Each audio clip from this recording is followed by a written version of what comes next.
भगवान भी कभी गड़बड़ कर देता है। प्रकाश आया और अंधेरा हो गया। तो मैं मेरी भूमिका में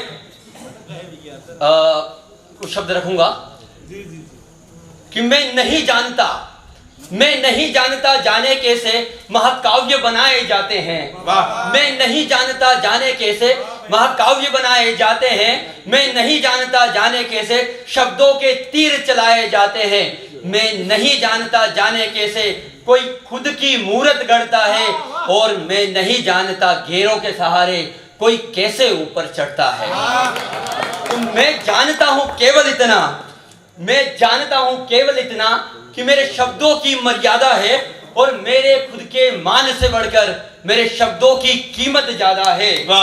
और बस चाहता हूं मैं हर पल अपने शब्दों का सम्मान करूं और अखंड हिंद की अलख जगाऊं। निज जीवन पर अभिमान करूं। हम राजस्थान के निवासी हैं और खासकर मेवाड़ क्षेत्र से हम जब आते हैं तो मेवाड़ क्षेत्र में महाराणा प्रताप, पन्ना धाय, राणा सांगा, इनके नाम हमें सुनाई दिए जाते हैं। तो एक छोटे से मुक्तक से मैं स्टार्ट करूंगा कि जब संकट में हो भारत माँ, अरे जब संकट में हो भारत माँ, जीवन ये अर्पण कर जाऊं। जब संकट में हो भारत माँ, जीवन ये अर्पण कर जाऊं। और रक्त के कतरे कतरे से मातृभूमि वंदन कर जाऊं। आगे है कि राष्ट्र धर्म की बलिवेदी पर, अगर राष्ट्र धर्म की बलिवेदी पर गर पड़े जरूरत मेरे तन की, ए माँ तू पन्ना बन जाना, मैं तेरा चंदन बन जाऊं। ए भारत माँ पन्ना बन जाना, मैं तेरा चंदन बन जाऊं। अभी कुछ महीनों पहले या कुछ वर्षों पहले जब राम सेतु का चल रहा था, तो राम सेतु के समय में कोर्ट ने पूछा था कि राम जी है या नहीं है, वो बताया जाए। तो उन्होंने जो पूछा तो मेरे मन से जो शब्द निकले थे वो शायद आपकी भावना भी होगी, मैं वो सुनाना चाहूंगा कि जज साहब इतना समझाओ, जज साहब इतना समझाओ, मुझको तो बस ये बतलाओ, अरे पैदाइश तुम हो किसकी, जाकर पहले पता लगाओ। वाह, कि राम के कोई वंशज है क्या, ये कोई हमसे जज पूछ रहा है और वो भी भारत देश में।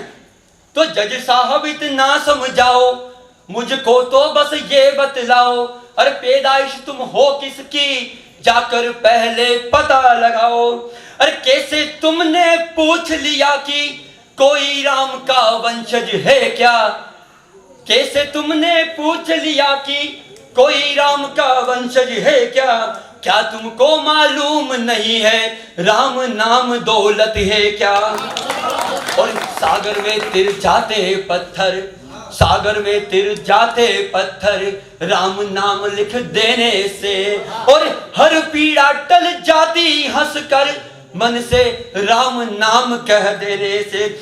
और इस छोटी सी कविता के एक अंतिम बंद है और मैं ये जानता हूं कि शायद ये आपके भी शब्द होंगे, और अगर ये शब्द कहीं ना कहीं आपके हो तो मुझे अपना आशीर्वाद जरूर दीजिएगा। कि वो मर्यादा के स्वामी मेरे, वो मर्यादा के स्वामी मेरे, मैं सत्य सनातन रक्षक हूँ। वो मर्यादा के स्वामी मेरे, मैं सत्य सनातन रक्षक हूँ। और बजरंगी का भक्त दीवाना, मैं श्री राम का वंशज हूँ। मैं श्री राम का वंशज हूँ। और मुझे लगता है हम सब श्री राम के वंशज है, किसी को ये क्वेश्चन उठाने की, प्रश्न उठाने की जरूरत नहीं होनी चाहिए। तो एक मुक्तक के बाद में अपनी कविता महाराणा प्रताप पे मैं शुरू करूंगा कि राजस्थान की इस माटी से, अरे राजस्थान की इस माटी से वीरों का वंदन होता है। और स्वामी भक्ति के नाम न्योछावर पन्ना का चंदन होता है। राजस्थान की इस माटी से वीरों का वंदन होता है। और स्वामी भक्ति के नाम न्योछावर पंदा का चंदन होता है।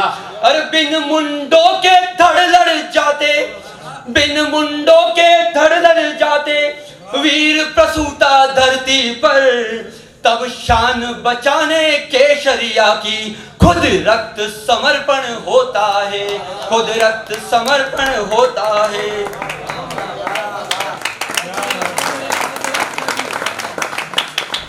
महाराणा प्रताप के बारे में मुझे ज्यादा बताने की आपको जरूरत नहीं है, भूमिका बनाने की भी कोई जरूरत नहीं है, क्योंकि सबसे छोटी कलम हो और मेरा समय भी थोड़ा लिमिटेड है, क्योंकि आपके सामने बहुत बड़े बड़े नाम आने वाले हैं जिनको आपको सुनना है। तो मैं एक छोटी सी कविता महाराणा प्रताप पे बोलूंगा कि धधक उठी थी उर्ज्वाला, जान चाहूंगा कि धधक उठी थी उर्ज्वाला, थाम लिया कर में भाला, धधक उठी थी उर्ज्वाला, थाम लिया कर में भाला, शमशीर गगन में चमक उठी तो सिहर उठा दिल्ली वाला, तब सिंहों सिंहों कार भरी, तब सिंहों सिंहों कार भरी, जय महादेव का नाद हुआ, तब सिंहों सिंहों कार भरी, जय महादेव का नाद हुआ, मुगलों की पापी सेना पर तब बिजली सा आघात हुआ, और मेवाड़ धरा की रक्षा को,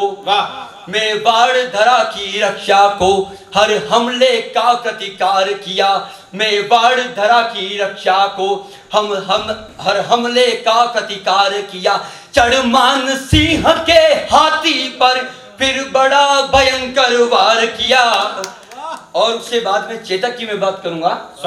तो तब चेतक की स्वामी भक्ति ने इतिहास नया ही रच डाला, तब चेतक की स्वामी भक्ति ने इतिहास नया ही रच डाला, अपने स्वामी की रक्षा को वो कूद गया लंबा नाला। ये चेतक की महानता थी जो महाराणा प्रताप को उस युद्ध क्षेत्र से बचा के ले गया, इसलिए चेतक आज भी अमर कहलाता है।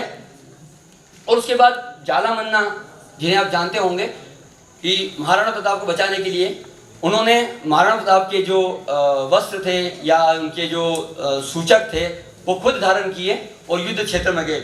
तो वो जाला मन्ना बलिदानी था, वो जाला मन्ना बलिदानी था जिसने जीवन वार दिया और महाराणा के प्राण बचाने खुद मृत्यु का श्रृंगार किया।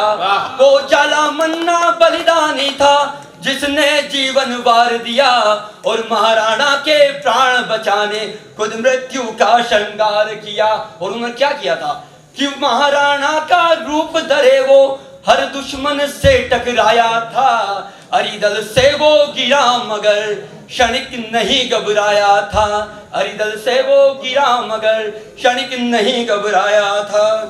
और एक भामा शासा महादानी, कोई अपरिचित नहीं होगा भामा शाह से, कि भामा शासा महादानी जिसने सर्वस्व दान किया और अपनी हर एक पाई को मेवाड़ धरा के नाम किया। तो इसके आगे वाली पंक्तियां समर्पित है। बहलोल खान जो था लगभग 7.5 फुट का एक दानव था, अकबर की सेना से महाराणा से युद्ध करने आया। कुछ देरों तक महाराणा प्रताप ने उसको युद्ध में, दिवेर के युद्ध में महाराणा प्रताप ने उसके साथ में खेल खेला और अंत में जो किया वो मेरे इन पंक्तियों के माध्यम से मैं प्रस्तुत करना चाहूंगा कि बहलोल खान सा एक दानव, बहलोल खान सा एक दानव जो कद से लंबा चौड़ा था, बहलोल खान सा एक दानव जो कद में लंबा चौड़ा था और महाराणा से युद्ध के खातिर अकबर ने जिसको छोड़ा था। अब आगे क्या हुआ सुनिएगा कि शमशीर उठाकर महाराणा ने, शमशीर उठाकर महाराणा ने उस पर ऐसा वार किया, अरे अश्व सहित बहलोल खान को 2 हिस्सों में काट दिया, अश्व सहित बहलोल खान को 2 हिस्सों में काट दिया। और महाराणा प्रताप ने क्या क्या किया था वो सुनाऊंगा मैं आपको कि वन वन घूमे पत्थर चूमे, वन वन घूमे पत्थर चूमे, महलों को ठोकर मारी थी वन वन घूमे पत्थर चूमे, महलों को ठोकर मारी थी, और कंटक पथ पर निकल पड़े, सीने में बस खुददारी थी। और त्याग दिया था हर वैभव, त्याग दिया था हर वैभव, पिछड़ों से बांधी यारी थी, और रजपूती उस शूरवीर ने आजादी स्वीकारी थी। और स्वाभिमानी उस बड़ा महाबली का, स्वाभिमानी उस महाबली का, भला कौन पराक्रम लिख पाएगा। स्वाभिमानी उस महाबली का, भला कौन पराक्रम लिख पाएगा। संघर्षों की जब बात करेंगे, भला कौन सामने टिक पाएगा। संघर्षों की जब बात करेंगे, भला कौन सामने टिक पाएगा। मैं एक छोटा सेवक उनका, मैं एक छोटा सेवक उनका, अपने शब्दों से वंदन करता हूँ, और महाबली उस महाराणा का पल पल अभिनंदन करता हूँ, पल पल अभिनंदन